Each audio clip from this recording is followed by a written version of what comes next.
कल एक लड़का आया हुआ था, तुम लोग क्योंकि यंग हो तुम्हें बता दूं, वो लड़का आसपास पुरखास के पास से किसी गांव का था। उस लड़के ने बीएससी कर रखी थी दिल्ली यूनिवर्सिटी के हिंदू कॉलेज से, एमएससी कर रखी थी, सर ने बता दिया, परिमल सर ने। एमएससी में वो टॉपर था। मैंने ही सर को दिए थे उसके कागज, क्योंकि मैं उसके साथ बैठी थी। उस लड़के की इतनी दीनहीन दशा थी। परसों आया था वो हमारे पास, या शायद कल आया था। उसने मुझे पता है क्या कहा, मैं इस क्लास के बाद बाहर गई थी, तो उसने मुझे कहा कि मैम सर से मेरी मीटिंग जरूर करनी है मुझे आज। मैंने कहा भाई सर तो फ्री नहीं होंगे, हम 2:30 बजे तक तो क्लासेस में होते हैं और फिर सर को ट्यूशन पे जाना है। हम ट्यूशन पढ़ाते हैं बड़े लेवल पे, 6ठी से लेके 12वीं तक को। तो कहता है कि मैम चाहे शाम तक मुझे बैठा लो, मुझे 2 मिनट की सर से मीटिंग करनी है। अगर मैं आज चला गया ना तो कल मुझे दुकान खोलनी पड़ेगी चाय की। मतलब मुझे उस पर तरस आया उस लड़के पे कि कितना हाईली एजुकेटेड, एमएससी में जो फर्स्ट रैंक होल्डर था, जिसने बीएससी इतने बढ़िया कॉलेज से कर रखे जहाँ एडमिशन नहीं मिलता लोगों को, लाइन में लगे होते हैं इतने अच्छे अच्छे बच्चे, और ये सब करके फाइनली उसके हाथ में क्या 3 बेटियां थी उसकी। कह रहा था 21 साल में शादी हो गई और 27 साल का अब है, 3 बेटियां। सोचो कितनी जिम्मेदारी, उम्र कितनी, 27 साल। और अब फाइनल स्टेज क्या थी कि अगर कल मेरी मीटिंग नहीं हुई, मुझे जॉब नहीं मिली, तो कल मैं दुकान पे बैठ जाऊंगा चाय की पे। आप ये देखो कितनी दयनीय दशा है किसी इंसान की पढ़े लिखे की। मतलब मुझे तरस आया कि इतना पढ़ लिख के उसको चाय बनानी पड़ेगी, फिर क्या फायदा हुआ इतनी पढ़ाई लिखाई का। दिक्कत क्या थी, वो अपने घर में इकलौता पढ़ा लिखा था। वो मूवी है ना 3 इडियट्स, देखी हो तो, वो एक पोस्टमैन का वो लड़का था, उसका एक डायलॉग था बड़ा अच्छा, जो जिंदगी में सच में समझने की चीज है कि जो गरीब परिवार में एक आधा पढ़ जाता है ना, तो माँ बाप को लगता है ये हमारी सारी गरीबी मिटा देगा। उस लड़के से वही एक्सपेक्टेशन थी 9 भाई बहनों की और माँ बाप की कि ये हमारी गरीबी मिटा देगा। उस पर धड़ल्ले से पैसा लगाया, पानी की तरह पैसा जाता है। तुम अगर पढ़े लिखे हो तुम्हें पता होगा, बीएससी एमएससी ऐसे ही नहीं होती, रोज आवाजाही में बहुत रुपए खर्च होते हैं, कहीं रहोगे पढ़ोगे तो पैसा लगता है, फ्री में कुछ नहीं होता। और फाइनली क्या है, आज वो बेरोजगार, 3 बेटियों की जिम्मेदारी उसके ऊपर है। और उसने ये कहा मुझे लिटरली कि मैम 20,000 तक की नौकरी अगर मुझे मिल जाए तो मेरे बच्चों की रोटी चल जाएगी। मतलब दया का भाव आया, ये नहीं कि बहुत काबिल है, ये कि इस बेचारे की हालत क्या है। उसको मैंने कहा तुम्हारी जिंदगी की सबसे बड़ी गलती पता है क्या है? तो उसने कहा कि नहीं पता। नहीं, उसने मुझे कहा कि हाँ शादी। मैंने कहा नहीं, शादी तो कोई गलती नहीं होती, तुम्हारी सबसे बड़ी गलती ये है कि तुम्हारे पैरों के नीचे जमीन नहीं थी और तुमने बहुत ऊंची उड़ान भरने की कोशिश की। ऊंचे सपने देखना कभी गलत नहीं होता, पर हम आम लोग जो है ना, आम लोग, उनके पैरों के नीचे अगर धरातल है ना तो ही वो ऊंची उड़ान ले सकते हैं। अब तुम्हें अगर जंप लगानी है तो तुम नीचे धरती पे प्रेशर लगा के अपनी बॉडी को आगे की तरफ फेंकते हो। उसके पास धरातल नहीं था, उड़ान ऊंची भरने की कोशिश, तो औंधे मुंह तो गिरना ही गिरना था। किसी भी इंसान को सबसे पहली चीज देखनी चाहिए, मेरी असली स्टेज क्या है। अगर वैसे थोड़ी कड़वी जबान में कहूं तो अपनी फाइनेंशियल औकात देख के आदमी को स्टेप लेना चाहिए, और उसमें मैं भी शामिल हूं। मैं तुम्हें नहीं कह रही हूं। मेरे फादर इकलौते अर्निंग हैंड थे, हम 4 बहनें थी। ये हमें बचपन से दिखता था कि हमें पढ़ लिख के काबिल बनना पड़ेगा, हमारे पास कोई दूसरा जुगाड़ नहीं है। हमारा ये नहीं है कि पिताजी पैसा लगा देंगे और हम कहीं चले जाएं कि हम कामयाब हो जाए, नहीं, पढ़ना पड़ेगा। अपनी असलियत पहचानी 12th क्लास में। मेरे उस टाइम पर 82% मार्क्स थे, तब बहुत बड़ी बात होती थी। 82% में लोग पता नहीं कहाँ हवा में उड़ते थे। तब मैंने ये बिल्कुल नहीं सोचा कि मैं डीयू ज्वाइन करूं या मैं डीयू जाऊं, मैं दिल्ली से ही थी। तब मैंने सोचा कि मैं कैसे क्या करूं कि मैं 2 साल में इंडिपेंडेंट बन जाऊं। और तब डाइट में एडमिशन हुआ करता था, एंट्रेंस टेस्ट। 12वीं करते ही, जैसे 12वीं के एग्जाम खत्म हुए, अगले दिन एनसीईआरटी उठाई थी 6ठी से 10वीं तक की, सारी गो थ्रू हो गई, मेन चीजों को रजिस्टर में लिखा। सबसे पहले नोट्स थे वो मेरे, जो मैंने नौकरी के लिए बनाए थे। तब मेरी एज महज 17.5 साल की थी। 17 साल और साढ़े भी नहीं थी पूरी, क्योंकि दिसंबर मेरा बर्थ ईयर था। 17 साल 4 महीने मेरी उम्र थी जब मैंने पहली बार नोट्स बनाए अपनी नौकरी के लिए। और उसके बाद फिर मैंने कभी पीछे मुड़ के नहीं देखा। फिर डाइट किया, डाइट करते करते समझ में आ गया कि नौकरी पहली प्रायोरिटी है। तुरंत से तैयारी की, नौकरी मिल गई। नौकरी के बाद मुझे ये था कि मुझे बहुत आगे बढ़ना है, क्योंकि अपने ऊपर क्षमता पे अपने पे होता है, मैं कुछ कर सकती हूँ। उसके बाद नौकरी करते करते मैंने बीएड का एंट्रेंस दिया इग्नू का 2007 में।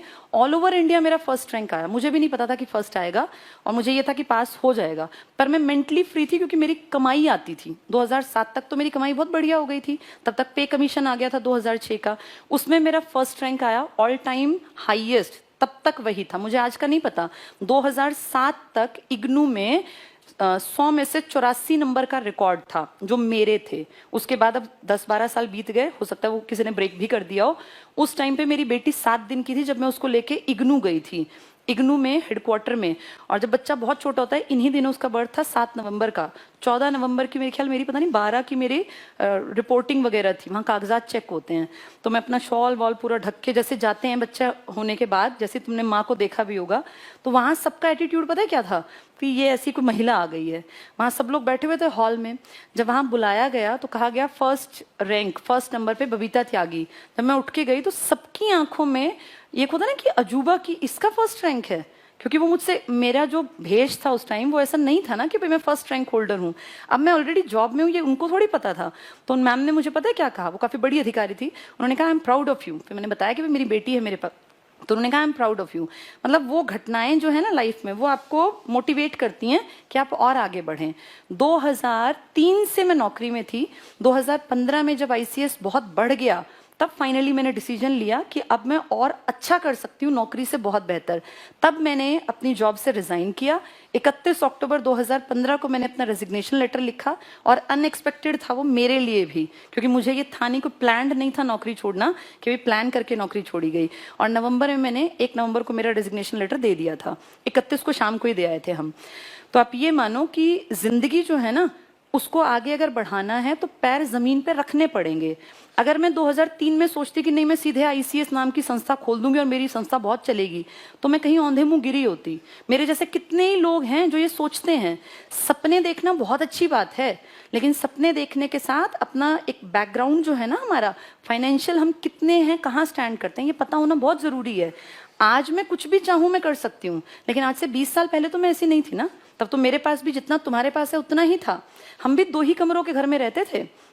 मेरे पिताजी को बहुत अमीर आदमी नहीं थे, हाँ बस ये था एक सरकारी नौकरी थी, तो हम मेंटली फ्री थे। हमारी स्कूलिंग बहुत अच्छी रही, मैं अच्छे स्कूलों में पढ़ी, देश के अलग अलग कोनों में पिताजी के साथ हमेशा रहे, तो वहां से एक अपब्रिंगिंग अच्छी मान सकते हैं। लेकिन मेरे साथ के बहुत लोग थे जो पीछे रह गए, जो मुझसे ज्यादा इंटेलिजेंट थे, कारण सही टाइम पे सही डिसीजन ना ले पाना।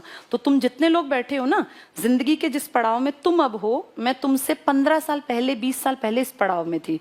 इसीलिए बता रही हूँ, लाइफ मौके देती है, बस आपको समझ होनी चाहिए। अब जो ये कल लड़का आया था, ये 27 साल का है।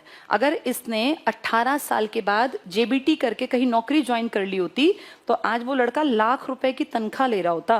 जो मेरे संगी साथी है ना, लाख रुपए से ऊपर सैलरी है। मेरी बड़ी सिस्टर की 1,10,000 से ज्यादा सैलरी पड़ती है, मुझसे सिर्फ 1.5 साल भर बड़ी है वो। तो आप ये देखो, वो लड़का ऊंची उड़ान, अच्छी बात थी, यूपीएससी कर जाता। कितने ही लोगों को मैं जानती हूँ जो हमारे साथ टीचिंग में थे, छोड़ के चले गए नौकरियां, कहीं कहीं अलग जगह, कोई बैंक पीओ में लग गया, कोई कहीं इसमें चला गया यूपीपीसीएस में, लेकिन पहले अपने पैर जमा लिए। तुम सब लोगों की भी यही राय है मेरी तो, कि कम से कम अपने पैर जमा लो। रीजनिंग जो पढ़ाते हैं ना पवन सर, इनका बेटा है, परिमल सर के छोटे भाई जो हैं, गवर्नमेंट जॉब में है वो भी। मेरी और उनकी ज्वाइनिंग 2 दिन के आगे पीछे थी, मेरी 5 अप्रैल की, उनकी 7 अप्रैल की। वो भी कर रहे हैं जॉब। उनके बेटे के 94% थे 12th में। 12th के बाद अब हमारे पास इस स्टेज में आके तो ऐसा नहीं ना कि पैसे की कमी है या हम सोचें कि हम भाई बच्चे को ये ना कराएं, पैसे लगते हैं। हम तो कुछ भी अब कराने लायक हैं विद गॉड्स ग्रेस। लेकिन हमने उसको पता सबसे पहले क्या कहा कि पहली प्रायोरिटी अपने पैरों पे खड़ा हो। हमारे बलबूते मत सोच कि मेरे पास इतना पैसा है कि मैं कुछ भी कर लूंगा। उसको सबसे पहले कहा अपने पैरों पे खड़ा हो, फिर जो तेरा मन करे ना पैसे कमा के वो करना। उसको जेबीटी में एडमिशन दिलाया दिल्ली में। दिल्ली में मार्क्स के बेसिस पे मिलता है। उसका डाइट में हो गया दरियागंज में गवर्नमेंट में। मेरे ख्याल 1,000 रुपए फीस मुश्किल से गई होगी, 1,000-1,500, इससे ज्यादा की फीस नहीं है। मेरे टाइम 405 रुपए लगे थे, अब दुगनी हो गई होगी। आप ये देखो, वो लड़का चाहता तो हम कुछ भी करा देते, कोई भी महंगा कोर्स कहीं विदेश भेज देते, कोई बड़ी बात नहीं थी हमारे लिए। लेकिन सबसे पहली प्रायोरिटी क्या है, पैरों पे खड़ा हो जा। उसके बाद तेरा मन करे मुझे यूपीएससी करना है, मुझे पढ़ाना है, मुझे शेफ बनना है, वो कहता है मुझे इसमें इंटरेस्ट है होटल मैनेजमेंट में, तो कर लेना, पर पहले पैरों पे खड़ा हो जा। जिस दिन कमाई आ जाएगी ना, छोड़ के कमाई को, ये प्रूव करके कि मैं कुछ हूं, मेरी कोई काबिलियत है, फिर करते रहना होटल मैनेजमेंट। तो ये देखो, जो समझदार है ना, वो सबसे पहले अपनी जमीन पकड़ता है। जमीन से उछाल ली जाती है, हवा में नहीं उछला जाता। जो हवा में उछलते हैं फिर उनकी, वो कल वाले लड़के का एग्जाम्पल है, वैसी दुर्गत होती है। और मैंने बहुत करीब से ऐसे लोग देखे हैं जो बहुत काबिल थे, लेकिन वो कुछ नहीं कर पाए। घर और ये गाड़ी तो बहुत दूर की बात है, उस लड़के को रोटी खिलाने के मांदे पड़े हुए हैं। अपनी 3 बेटियों को कहाँ पढ़ाएगा? आज के टाइम में कितनी महंगाई है सबको पता है ना, सरकारी स्कूल में पढ़ाने का टाइम थोड़ी है। अब तुम सोचो उसके कंधों पे कितनी जिम्मेदारी, इस जिम्मेदारी से दब के वो जिंदगी में कुछ नहीं कर पाएगा। अब अगर वो 10 साल पहले थोड़ी सी समझ के साथ कुछ छोटा कोर्स करके कहीं 25-30 हजार की नौकरी पकड़ लेता तो आज लाख रुपए पे पहुंच जाता। लेकिन ये समझाए कौन, और अभी भी तुम्हारे सामने बात कर रही हूँ, आधे तो अभी भी हवा में होंगे। ये जो चीजें हैं ना, ये अकल तब आती है जब उम्र बीत जाती है, इसीलिए टाइम रहते अपनी चीजों को संभाल लेना। सबके लिए है मैसेज। मैं अपनी बेटी के साथ भी यही पहली कंडीशन रखूंगी, पहले इंडिपेंडेंट बन, अपने आप को प्रूव कर, फिर आगे पूरी दुनिया में कुछ भी अचीव करो। जिसने एक चीज हासिल कर ली वो कुछ भी हासिल कर सकता है। कॉन्फिडेंस बहुत बड़ी चीज होती है, और ये आता है जब आपके अंदर काबिलियत पैदा हो जाती है, पैसा कमाते हैं। इंडिया में काबिलियत पैसे से होती है, आपकी बुद्धि के अंदर घुस के कोई नहीं देखता आप कितने बुद्धिमान हैं। आपकी काबिलियत आपका पैसा है, आपने कितना कुछ अचीव किया इससे पता चलता है। तो इसलिए खूब पढ़ा करो। अब 1-2 साल में तुम लग गए और रह गए तो रह गए, फिर बैठे रहोगे, फिर बुजुर्ग बन के भी आधे क्लास में बैठते हैं।